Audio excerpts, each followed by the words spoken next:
תמסי עדיין. נכון, זה גדולים יותר. נחצי. אבא, גם אני רוצה, גם אני רוצה. הנה, דבר גולן. אני יכולה לקחת אחד. אני יכולה לקחת אחד למים אם אני רוצה. אתה להרביץ? אני יכולה לקחת אחד למים? לא, הם לא חיים במים. איפה הם חיים? אנחנו אחרי זה מעבירים אותם. לאן? לקופסאות. אבא, וואו, איזה יפה.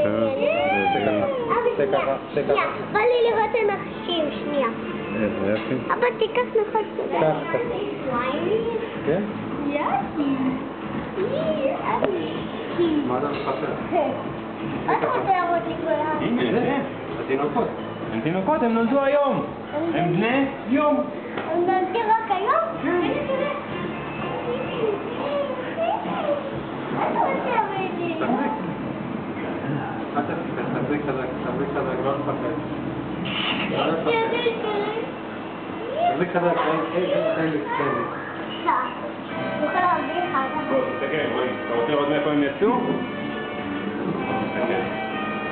תראה לי? הנה, יש עוד אחד עם הראש בחוץ, גם זה יצא לנו סנואו, איזה יופי. עוד אתה רואה את הראש שלו פה? עוד מעט הוא יוצא. כן. אתה רואה, הנה, מפה הם יצאו מהביצה.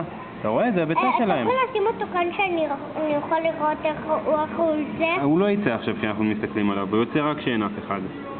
כשנסגור אותו הוא יתחיל לצאת החוצה. יופי, זה עוד סנואו, זה אומר 5 סנואו מתוך 17, זה בדיוק שליש, איזה יופי, הגנטיקה בול.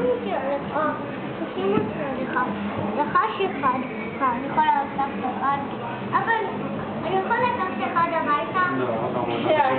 אין לי בעיה, אתה רוצה שאמא שלך תרצח אותי? Pretty much. Yeah. What he's asking for. תראה, זה נחש ארוך. אבל ככה. אלה כמו עצובים, נכון? לא, ככה נקרא. פשוט בגלל שהאבא הוא